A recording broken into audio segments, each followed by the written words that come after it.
생생하게 상생하며 YTN 라디오 생생경제.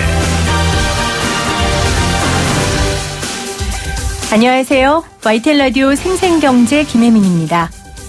정말 감사합니다. 놀라운 일이에요. 내 경력 최고의 날입니다. 전도된 선박에 고립돼 있던 한국인 선원 4명을 전원 구조해낸 미국 해안경비대 존 리드 대령의 말입니다.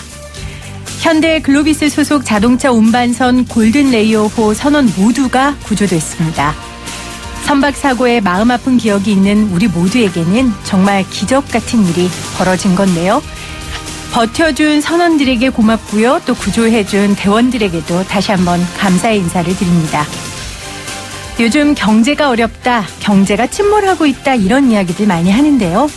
오늘 생생경제에서는 저성장 국면으로 들어간 한국 경제 어떻게 구조할 수 있을지 한국 경제의 대표적인 원로 모시고 이야기 나눠보도록 하겠습니다. 유튜브 들어오셔서 YTN 라디오 치시면 보이는 라디오로도 함께 하실 수 있습니다. 2019년 9월 10일 YTN 라디오 생생경제 지금 시작합니다.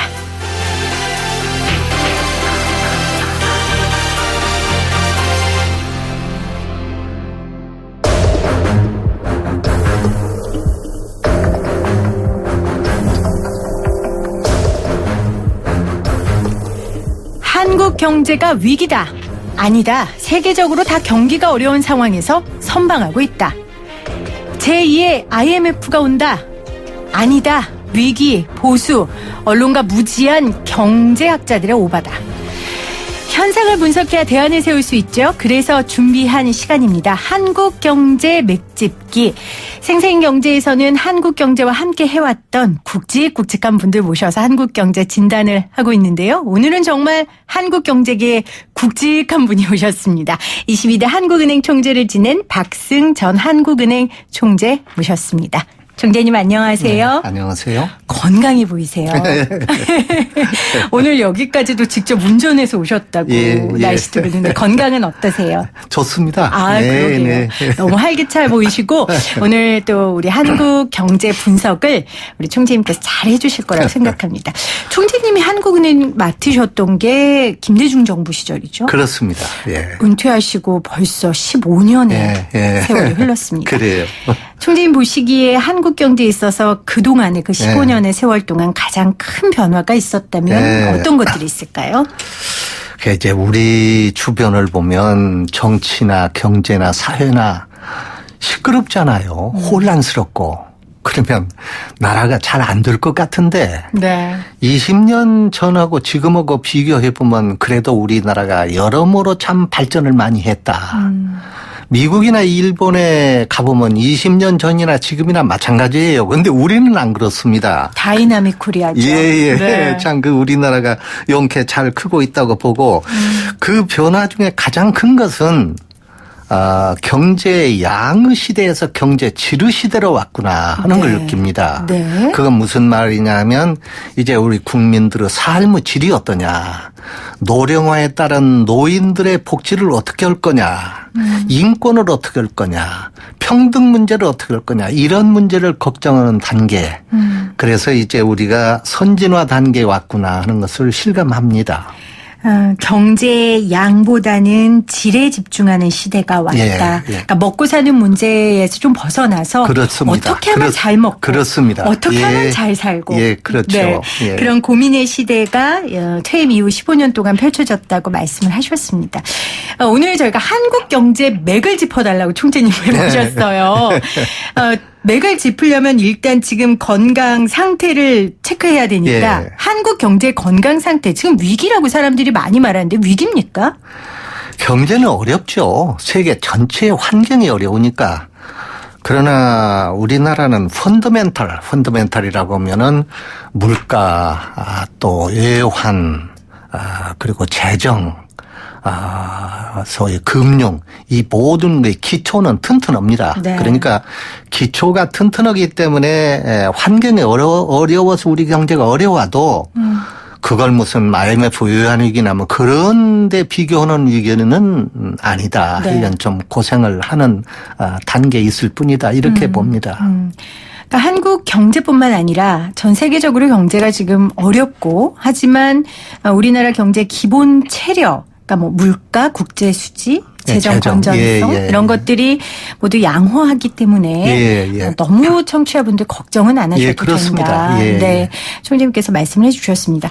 하지만 우리 경제가 저성장 기조로 접어든 건 맞는 것 같습니다. 어떠세요? 물론 그렇습니다. 지금 우리가 이 점을 이해를 해야 돼요. 우리 경제가 수출로 먹고 살지 않았어요. 네. 그동안에 5%, 7% 경제 성장한 건 수출 때문입니다. 근데 예를 들어서 올해 수출이 약 10% 내외 감소하잖아요. 네. 한마디로 결정적입니다. 이 수출이 감소하면은 뭘로 먹고 살 거냐? 그건 내수밖에 없어요. 내수는 어느 나라를 막론하고 3% 이상 성장을 못 합니다. 네. 그러니까 내수로 경제 성장하는 나라는 잘해야 3% 아니면 제로 성장. 그래서 우리가 이제 바로 1, 2% 경제 성장이 정상인 시대에 들어서 있다. 이걸 국민들이 분명히 아셔야 한다. 난 이렇게 봅니다. 그러니까 그동안 유아기 그다음에 유년기를 거쳐 청년의 시기까지 아주 급속하게 그렇죠. 성장하는 시기는 이제 지났다는 말씀이신 거죠. 그렇습니다. 그게 굳이 수출을 먹고 사는 우리나라뿐만 아니라 내수를 먹고 사는 나라도 마찬가지죠. 마찬가지죠. 네. 우리 총재님께서 대학에서 저개발 국가 성장 모델을 연구하셨던 성장론자로 많이 알려져 있고요.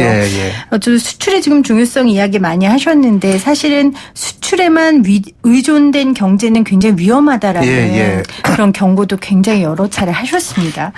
자, 그러면은 일본, 독일 같은 선진국의 평균 성장률도 총재님 말씀하신 것처럼 1.7%밖에 안 돼요. 그럼 이렇게 세계 경제가 저성장으로 가는 거라면 우리는 어떻게 대응해야 됩니까? 그냥 손 놓고 그냥 있습니까? 그러니까 그것은 기본적으로 앞으로 내수를 키우는 쪽으로 갈 수밖에 없다. 물론 수출이 크면 좋은데 그거는 기대하기 어렵습니다. 이제 더. 이상 어렵기 때문에 물론 수출을 위해서 노력은 하지만은 기본적으로는 내수를 키워야 한다. 이 내수를 키우자는 게 바로 정부가 추진하는 소득주도 성장 아닙니까? 내수를 키우자면 가계소득을 늘려야 하거든요. 가계소득을 늘려야 가계소비가 늘지 않겠습니까? 이게 이제 소득주도 성장이거든요.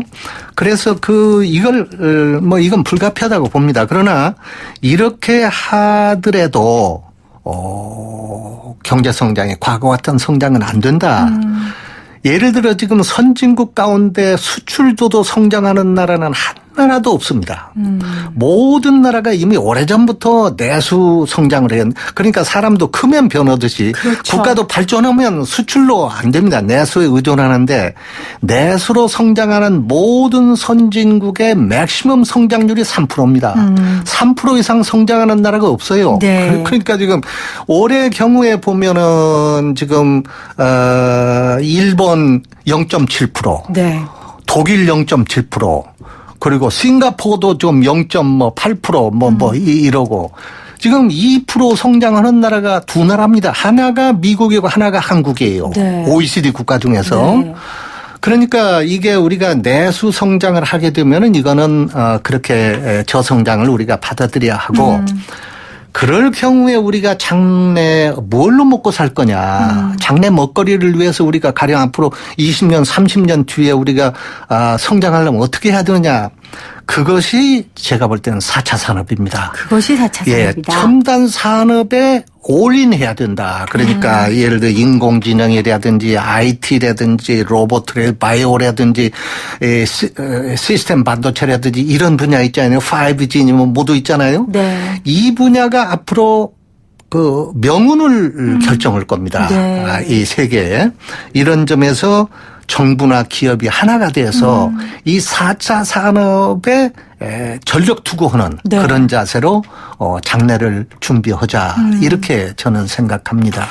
제가 총재님 모신다고 해서 총재님에 대한 공부를 좀 했었거든요. 그래요? 근데 총재님이 그 교수 시절에 교수 평가하는 강의 평가하는 거 들어갈 때 사실 교수도 싫잖아요. 학생들이 평가하니까. 근데 그것도 해야 된다라고 얘기하셨고 94년도 무려 25년 전에 이 칼럼에서 한국의 수출주도형 고성장 경제 위기 맞이할 것이다 경고하면서 이제로 바꿔야 된다라고 하셨고 지금 80이 넘은 우리 그 원로 경제학자께서 4차 산업혁명을 해야 된다라고 지금 눈을 반짝이시면서 말씀하셨어요. 원래 그렇게 시대를 앞서가신 판단과 말씀을 하십니까? 뭐 특별히 그렇다기보다도요. 제 그 전공이 경제 발전론이거든요. 그래서 경제 발전을 위해서 환경에 어떻게 우리가 빨리빨리 적응해 가느냐. 그걸 저는 걱정한 거죠. 네. 제가 거듭 말씀드리지만 총리님 지금 너무 정정하시고 여전히 청년 같으셔서 제가 그렇지만 총리님 또 한국 경제와 함께해온 원로신데 4차 산업혁명을 이렇게 부르짖으시는 걸 보고 굉장히 신선했습니다. 생생경제에서 지금 한국 경제계에 굵직한 우리 박승천 한국은행 총재와 함께 한국 경제 진단하고 있는데요. 여러분들 평소에 궁금하셨던 내용, 한국 경제에 대해 답답하셨던 것들 있으시면 샵 0945 우물정 0945로 문자 남겨주시고요. 총재님께서 그러면은 굉장히 지혜로운 답변을 해주실 것 같습니다. 그리고 YTN 라디오 유튜브에 치시면 보이는 라디오로도 함께 하실 수 있습니다. 자, 총리님 수출 이야기 조금 더 해볼게요. 25년 전에 그렇게 부르짖으셨는데 내수 성장으로 우리 잔을 옮겨야 된다. 안 된 거죠, 결과적으로. 안 된 거죠. 안 됐고. 그래서 수출 악재가 최근에 계속 터지면서 한국 경제가 흔들릴 수밖에 없는 상황입니다. 첫 번째 악재는 미중 무역 전쟁입니다. 이거 어떻게 보세요? 앞으로 어떻게 될까요? 이게요. 미국이 볼 때 중국은 얼마 전까지만 해도 상대가 안 되는 후진국이었습니다. 그런데 지금은요. 중국의 경제 규모가 미국 전체 규모의 70%까지 차올랐어요. 얼마나 위협적이겠어요. 그리고 조금 있으면 역전됩니다. 그런데 이것이 중국이 왜 이렇게 컸느냐. 이 크는 자양분을 누가 주었느냐. 미국이 준 거예요. 아이러니죠. 미국이 어떻게 중국에 그 크는 자양분을 주었느냐. 중국이 수출 주도로 성장을 했는데 수출을 주로 어디 했느냐면 미국으로 했습니다. 그래서 미국은 중국으로 수출한 것보다 중국이 미국으로 수출한 것이 4배를 했어요. 그래서 가령 예를 들면 작년에 미국의 중국에 대한 무역 적자가 6,200억 달러인데 6,200억 달러의 중국에 대한 무역 적자의 61%가 중국입니다. 그러니까 미국의 세계에 대한 전체 무역 적자가 6,200억 달러인데 그중에 중국에 대한 적자가 61%를 차지한다. 그러니까 대부분의 적자가 중국에 내고 있는 거예요. 근데 지금 미국이 1년에 재정 적자가 9천억 달러입니다. 근데 중국은 미국에 그렇게 많은 흑자를 내가지고 그 돈으로 미국 국채를 계속 사들인 거예요. 그래서 이제 채권국이 됐습니다. 그러니까 미국은 중국 크도록 수출을 그렇게 도와주고 자기네들 빚은 중국 사람들이 다 갖다 채권국이 되고 이제 호랑이를 이상 호랑이에게 밥을 줄 수 없다 이겁니다. 미국에. 계속 이렇게 큰 거를 지금까지 밥을 주었는데 왜 내가 중국에 밥을 주느냐. 이걸 끊자는 게 이제 그 이번 그 미중 무역 갈등인데 따라서 이 두 나라 사이의 싸움은 중국이 이길래야 이길 수가 없어요. 왜냐하면 밥을 안 준다는데 어떻게 합니까? 밥 주는 사람은 어쨌건 미국이니까. 그렇죠. 그러니까 내가 볼 때는 이렇게 서로 서로 싸움을 하는데 결국은 중국이 미국이 하자는 걸 대부분 받아들이는 방향에서 타협을 할 것이다. 이렇게 봅니다. 그러면 총재님 제가 궁금한 게 아까 중국이 수출로 성장했다고 하셨잖아요. 미국이 이제 더 이상 중국의 수출을 키워주지 않을 거 아닙니까? 그럼 중국은 그래서 제조업으로 지금 눈을 돌리는 겁니까? 아니죠. 그 중국은 지금 제조업이 그러면 중국 제조업이 이제 수출이 막히니까 이제 성장 못 하지요. 그래서 중국 경제 성장이 꺾인다고 보는 겁니다. 6% 이상 성장하던 것이 올해부터는 중국 경제가 꺾이고 중국 경제가 수출이 앉아서 꺾이면은 한국에 직접 영향이 옵니다. 왜냐하면 그렇죠. 우리나라 수출에 홍콩을 중국으로 포함할 때는 34%가 중국으로 갑니다. 네. 그러니까 중국 경제가 나빠지면 당장 우리가 타격을 받지요. 그래서 지금 한국 경제에 그런 그 주름살이 네. 일본에서도 오지만 중국에서도 같이 지금 오고 있는 겁니다. 그러면 우리는 어떻게 해야 됩니까? 이 미중 무역 갈등 이 가운데. 정신 바짝 차려야죠. 정신을 근데 누가 차려야 됩니까? 저는 요즘 그게 헷갈리더라고요. 그래요? 정부 정책 담당하시는 분이 차려야 되는 건지 우리 서민들이 차려야 되는 같이 건지 차려야죠. 같이 차려야 됩니까? 정신을 바짝 차려야 된다고 회초리를 드셨습니다. 자, 그러면 또 하나의 악재는 일본의 수출 규제입니다. 이거 역시 수출에 의존하고 있는 우리로서는 굉장히 큰 압박인데 어제 저희가 그 박재근 반도체 학회장을 인터뷰했어요. 그때 학회장께서 국산화를 2월이면 우리가 완전히 이룰 수 있고 일본의 피해가 훨씬 클 것이다 라고 말씀을 하셨거든요. 사실 저는 이 이야기를 초반에 들었을 땐 희망에 섞인 말일 거야 했는데 두 달이 지나고 나니까 좀 일견 설득이 돼요. 총재님은 어떻게 보세요? 이 손익계산 해보셨어요? 이게요. 참 일본 사람들이 난 조금 서운한 점이 있어요. 그건 뭐냐면 아까 이야기하다시피 이 중국은 그동안에 미국은 그동안에 중국에 계속 호랑이를 키우는 밥을 준 거예요. 그러니까 못 주겠다는 것은 있을 수 있어요. 그런데 일본은 지금까지 커온 것이 한국 덕택입니다. 일본이 큰 게 한국 덕택이다. 그렇습니다. 첫째요. 결정적인 것은 6.25 전쟁 때 일본이 그 특수를 누리고 일본 경제가 그때 바짝 컸던 겁니다. 그때 한국이 이제 결정적으로 일본에 참 큰 밥을 주고 그다음부터는 계속 일본의 무역 적자를 한국이 봤어요. 네. 적자를 봐서 1965년 국교 정상화한 이후에 지금까지요. 한국이 6천억 달러의 적자를 봤습니다. 지난 한 해만 하더라도 250억 달러의 적자를 봤어요.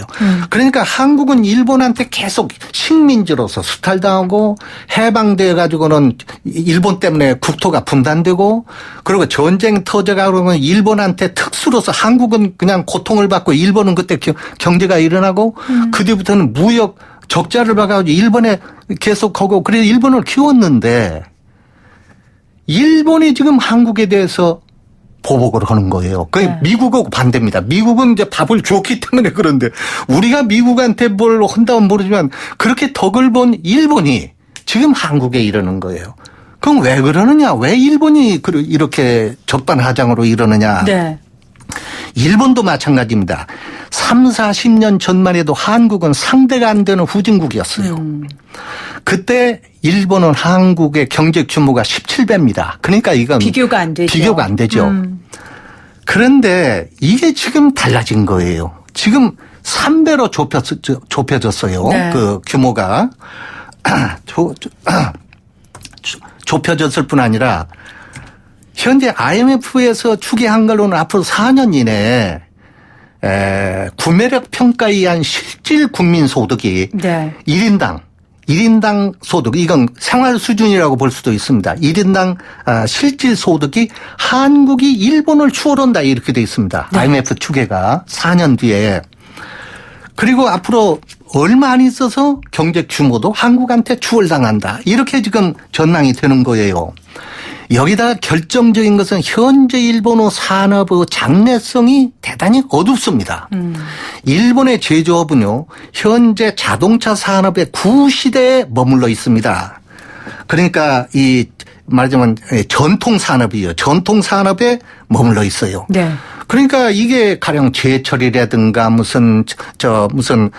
그러니까 하양 산업들 말씀하시는 하양 거죠, 산업. 이제. 여기에 모두 머물러 있다. 있어요. 그래서 반도체 같은 것은 40년 전에는 세계에서 일본이 1위였습니다. 근데 지금 완전히 밀려나고 한국이 74%를 차지하고 있지 않습니까? 세계에. 이뿐 아니라 지금 반도체뿐 아니라 디스플레이, 5G, OLED 전부가 다 한국이 1등입니다. 세계. 그 일본은 지금 처져 있고 여기다가 4차 산업, 가령 뭐 인공지능이라든가 바이오라든가 이거 있잖아요. 이건 한국보다 멀리 뒤떨어져 있습니다. 한국이 지금 치고 앞으로 나가서 이렇게 되고 보니까 안 되겠다. 한국을 이상 키울 수가 없다. 네. 뭐 키운다면 말이 안 되지만 자기네들이 덕을 보고도 문제는 한국 산업을 죽여야 되겠다. 뭐 첨단 산업을 죽이자 이겁니다. 그래서 한국 반도체에 대해서 불화수소 등 핵심 3개를 수출 금지를 자기네들이 시켜서 한국 첨단 산업 죽어봐라 하는 거예요. 네. 그런데 웬걸 한국 반도체나 이게 죽습니까?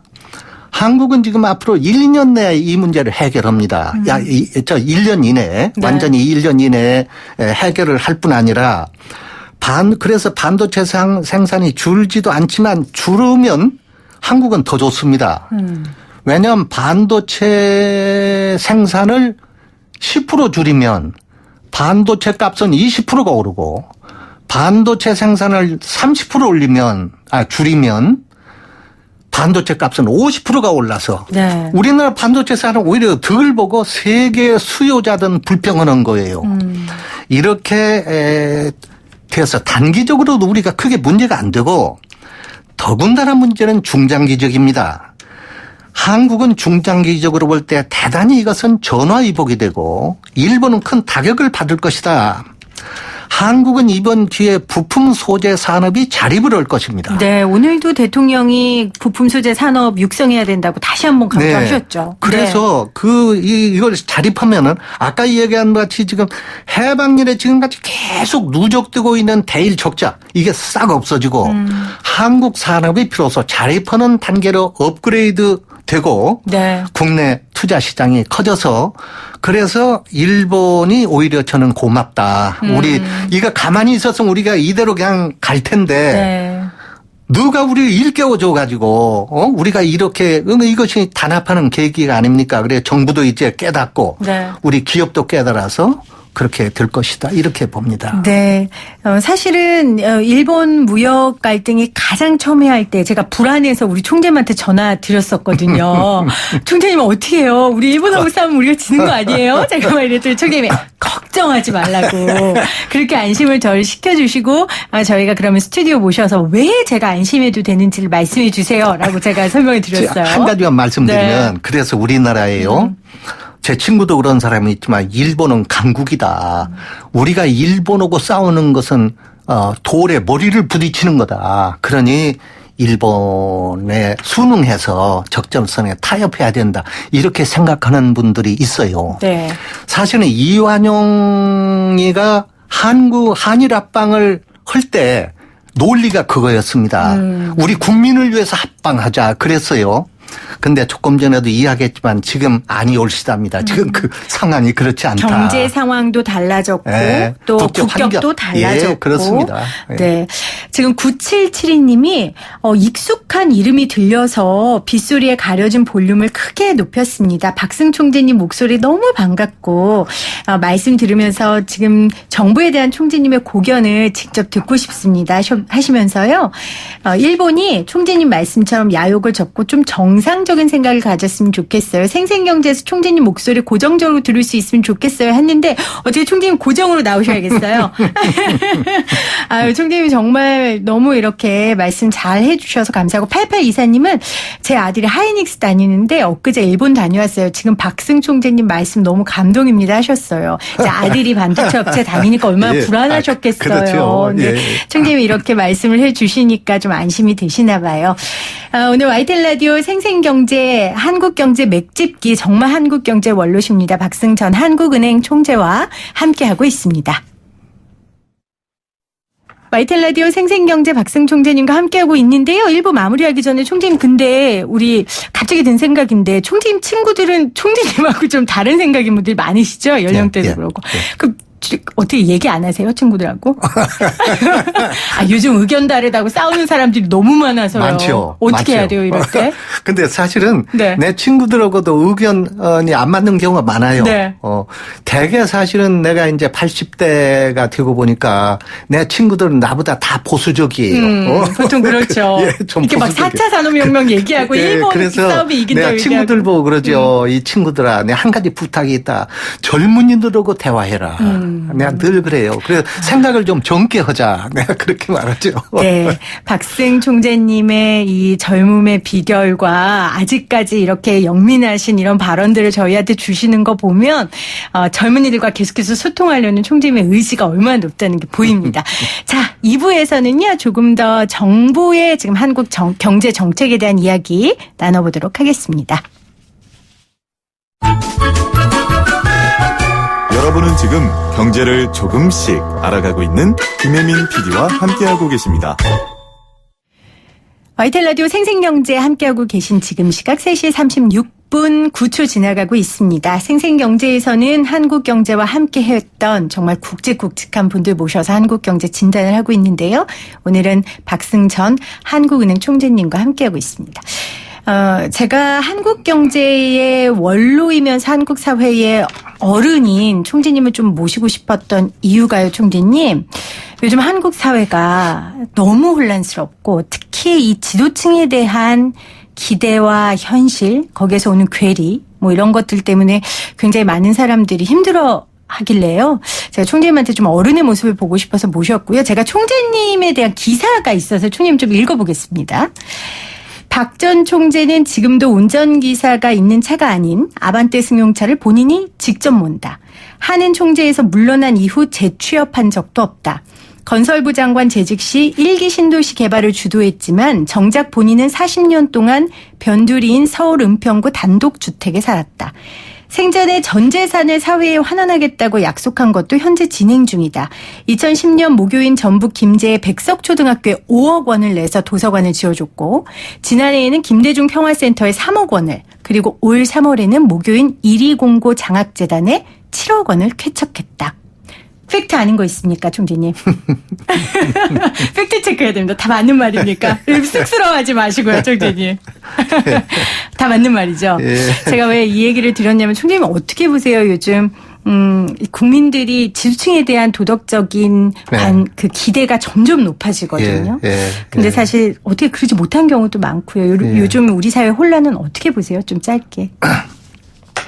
이제 얼마 전에요. 그 미국의 181명의 최대 기업의 CEO들이 이제 자본주의에서 그 기업 경영자들이 이 포용적 기업 정책을 써야 한다. 네. 포용적 성장을 해야 된다. 그런 이야기예요. 그러니까 기업 이익만 극대화하려고 과거에는 그게 아니고 사회와 이웃에 어떻게 하면 도움을 주느냐 하는 그것이 기업의 경영 목표가 돼야 된다. 이렇게 성명을 한 거예요. 네. 저는 사실 쇼크를 받았습니다. 이야. 참 훌륭하다. 미국의 그냥 이렇게 최대 기업들이죠. 우리나라의 기업가들도 이렇게 좀 됐으면 좋겠다. 네. 포인트는요. 우리가 나만 잘 살려고 해서는 안 됩니다. 이웃과 함께 더불어서 사는 소위 공동체적 생활. 네. 공동체적 가치관을 가졌으면 좋겠다. 그렇게 생각합니다. 총재님은 이제 그렇게 잘 살아오셨고 지금도 실천하고 계신데 이제 저 같은 30대 후반 40대 50대 막 달려가는 사람들은 그 이야기를 머리로는 알지만 실천하기가 쉽지 않거든요. 그럴 때 우리가 뭘 기억해야 될까요? 힘이 없죠. 그거는 내가 볼 때는 나이든 우리 기성세대가 잘못입니다. 소위 기득권 세대가 잘못이에요. 힘이 있는 기득권 세대가 그것을 실천해야 합니다. 지금 젊은이들은 지금 집도 없는데 그 사람들 보고 어떻게 큰 무슨 사회적 그런 가치관을 가지라고 하겠어요. 그러니까 예를 들면 이제 그건 큰 것은 어렵지만 모든 사람이 갖춰야 할 건 예를 들어서요. 가령 어디 가서 뷔페 같은 거 할 때 그 계란을 삶아서 나오잖아요. 그러면 툭툭 터진 것이 있습니다. 툭툭 터진 그럼요, 게 나오죠. 섞여 있잖아요. 네. 이런 날 그거를- 할 수 제가 이야기하는데 저는 그것부터 먼저 골라 먹습니다. 평생. 그러니까 내 친구들이 그걸 보고 지금은 다 따라서 해요. 어디 가서든지 계란이 나오면 터진 것부터 고릅니다. 가령 대중 목욕탕에 가면요. 수건이 막 널려 있어요. 보통 때는 안 그랬지만 너무 많이 널려 있으면 수건을 걷어서 갖다가 놓고. 예를 들면 요런 그러니까 우리 젊은 세대도 요런 일부터서는 함께 하자.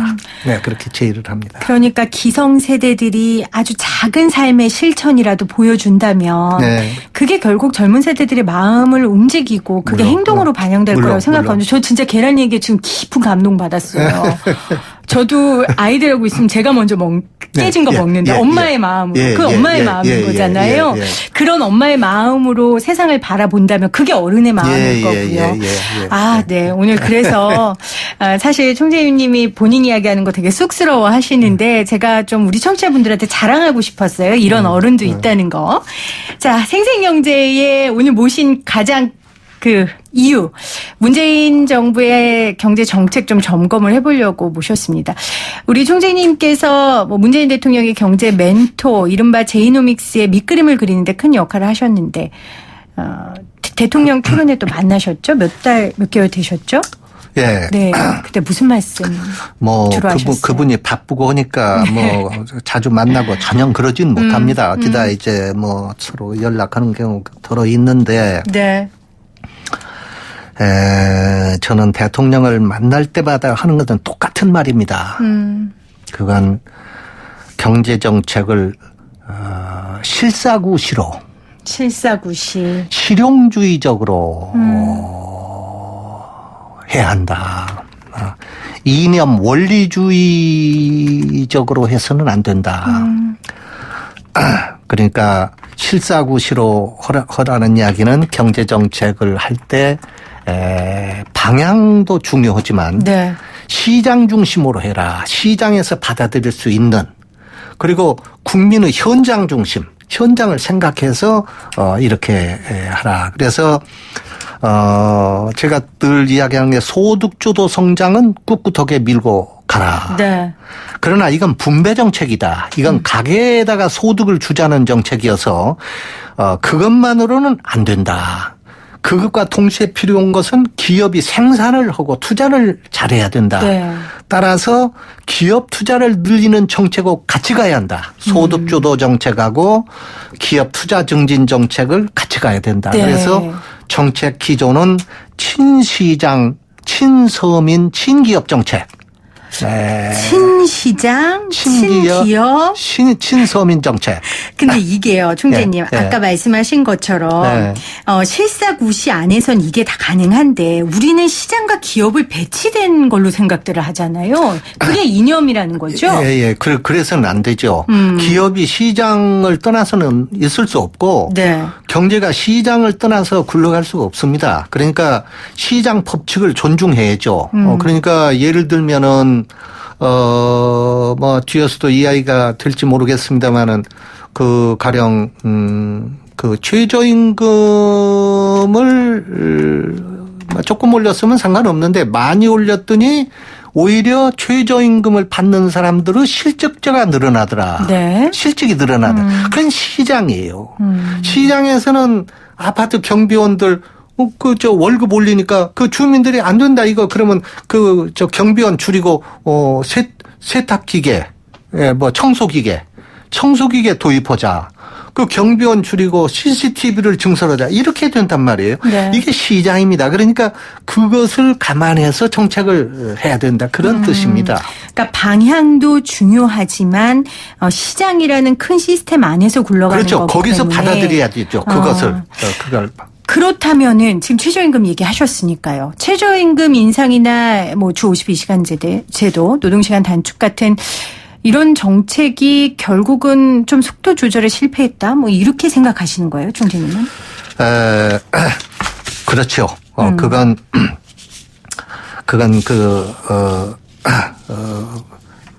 나도 그렇게 생각합니다. 네. 예를 들어서 소득주도 성장의 방향은 맞습니다. 방향은 아까도 이야기했지만 이제 수출로 경제 성장을 못하니까 내수로 할 수밖에 없고 내수를 키우려고 하면은 소비하는 게 가계니까 네. 가계에다가 소득을 주어서 그 소득으로 소비하도록 하자는 거고 그러기 위해서 소득주도 성장이 필요한 거죠. 그래서 그것은 맞지만은 그것을 어떤 방식으로 하느냐 하는 것은 실용주의적으로 하라 그런 네. 이야기예요. 그건 무슨 이야기냐면 지금 이 소득주도 성장에 대해서 국민들이 여러 가지 잘못됐다는 의견도 있고 무슨 많잖아요. 네. 그 원인이 어디에 있냐면 그 소득주도 정책의 방향이 잘못된 것이 아니고 그 실천 방법이 실용적으로 안 됐다. 네. 그건 무슨냐면 약은 제대로 주었는데 약의 복용 방법. 네. 몇 시에 먹고 얼마를 먹고 이게 잘못됐다는 거예요. 용량과 이제 방법이 그렇죠. 잘못됐다. 가령 예를 들어서 잠이 안 와서 고통받는 사람에게 네. 의사가 수면제를 예방하는 것은 옳은 일 아니에요? 근데 수면제를 한 알 먹으라고 할 걸 5알 먹도록 했다든지 그거는 실용성이 없는 거죠. 잘못된 거죠. 총재님 이제 이런 생각이 들어요. 그러면 언제 이걸 해야 되냐. 그러니까 그게 무슨 말씀이시냐면 지금은 때가 아니다. 지금은 시점이 아니다. 사실은 그렇게 많은 정권들이 이야기를 해와서 최저임금 올리는 거라든지 노동시간 단축이라든지 이런 걸 못 해왔단 말이에요. 그럼 이거는 어떤 기반이 마련됐을 때 이걸 해야지 적합한 겁니까? 그게 그러니까 시장이 그걸 받아들일 수 있는 속도로 네. 할 필요가 있다 이런 거죠. 가령 예를 들면은 내가 사실은 주장한 것은 1년에 7%씩 꾸준히 올리자. 1년에. 네, 최저임금을. 네, 최저임금을. 네. 이게 한두 해 바짝 올리고 그러지 말고 7%씩 올리는 건 어느 정도 받아들일 수 있습니다. 기업도 받아들일 수가 있어요. 근데 이걸 지금 2년 동안에 30%를 올렸단 말입니다.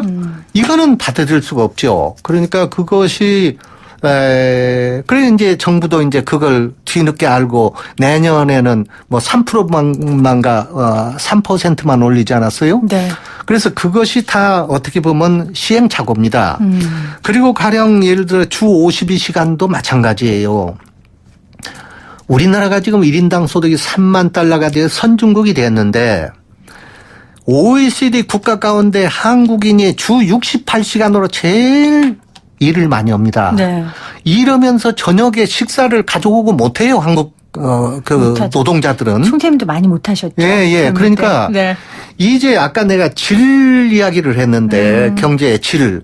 이제 일하는 노동자도 가져오고 저녁을 먹어야 된다. 네. 이제 그런 단계 왔다 이런 이야기예요. 네, 방향성은 맞다. 예, 그러니까 노동시간을 줄이는 것은 맞아요. 맞는데 나 이런 말씀은 대통령께도 내가 드렸습니다만은 주 52시간을 줄인 건 맞다. 맞는데 일에 줄이는 동시에 탄력 근로제를 같이 도입을 했어야 한다. 보완할 수 있는. 예. 그러니까 예를 들면은 아이스크림 만드는 그 회사에서는 겨울에는 할 일이 없잖아요. 네. 그렇지. 겨울에는. 그러니까 일을 집중해서 여름에 하고 겨울에는 놀고 한다면 이 52시간이 너무 그런 기업에는 가혹하기 때문에 그걸 같이 했어야 하고. 네. 또 하나는 52시간으로 줄이면은 노동자 소득이 줄어듭니다. 시간의 수당이 줄으니까. 그러니까 이걸 강행하면은 노동자의 소득이 줄어드는 거예요. 그러니까 예를 들어서 한 3년 동안은 주 60시간 범위 내에서 본인이 희망할 때는 더 일해도 좋다. 네. 이런 단서가 있었어야 돼요. 지금 총재님 고용노동부나 여러 부처에서 이런 생각지 못했던 것이나 아니면 예상했던 부작용들을 또 메꾸기 위해서 많은 정책들과 대안들을 연구하고 있으니까요. 그럴 거예요. 오늘 총재님의 말을 좀 잘 새겨듣고 그런 정책들을 좀 많이 실현해 줬으면 좋겠습니다. 제가 듣고 싶은 마음은 말은 많은데 시간 때문에 이건 여쭤봐야 돼요. 전 한국은행 총재를 모셔놓고 금리 이야기 안 할 수 없잖아요. 지금도 저금리라고 하는데 어떻게 더 내려야 됩니까? 뭐 올려야 됩니까? 어떻게 해야 됩니까, 총재님? 지금도 저금리죠. 지금 그래서 경제 성장에 그 제동을 걸을 정도의 금리는 아닙니다. 지금도 저금리인데 다만 이것을 더 내리자는 의견이 많이 있습니다. 근데 이제 한국은행에서 이것을 고민하는 것은 더 내리면 경기 부양에는 도움이 됩니다. 도움이 되면 두 가지 문제가 있습니다. 하나는 부동산 네. 쪽으로 가서 몰릴 수 있고. 부동산을 움직일 가능성이 하나 네. 있고 또 하나는 외화가 유출합니다. 외화가 유출하면은 환율이 오르고 이것이 잘못하면 뭐 그렇게까지는 안 가겠지만은 외환위기로 갈 우려도 있고 네. 그런 점에서 이 걱정을 하는데 제가 볼 때는 아마 연내 한 번 정도는 네. 내릴 여유가 있지 않느냐 네. 그런 생각입니다. 연내 한 번 정도는 내릴 여유가 있다 하셨고요. 1798님이 저는 조그마한 소기업에 10년 동안 근무 중입니다. 아이 3명 키우면서 빚만 있지 노후 대책 국민연금뿐입니다. 희망이 없다고 매일 낙담만 하고 살고 있는데 오늘 총재님 말씀 들으니까요. 새로운 세상이 열리고 있다는 희망이 보였습니다. 총재님 사람 한 명 살리셨습니다. 와, 이런 기분 좋은 칭찬을 그쵸? 8650님은 박승 총재님 너무 훌륭하신 말씀 듣고 보니 검색해보니까 저랑 동양이세요. 정말 자랑스럽고 존경스럽습니다. 6293님은 저 대학생인데요. 저희 세대를 생각해 주시는 부분 감사합니다. 감동받았어요. 이렇게 남겨주셨고 9772님은 청와대 문재인 대통령 들으실 수 있게 YTN 라디오 좀 크게 틀어달라고. 다음번에 대통령 만나실 때 생생경제 좀 소개해 주세요. 알겠습니다. 감사하고요. 총재님 더 건강하시고 추석 연휴 잘 보내시고요. 감사합니다. 한국 경제의 미래를 위해 또 여러 가지 조언 앞으로도 해주시기를 부탁드립니다. 박승전 한국은행 총재였습니다.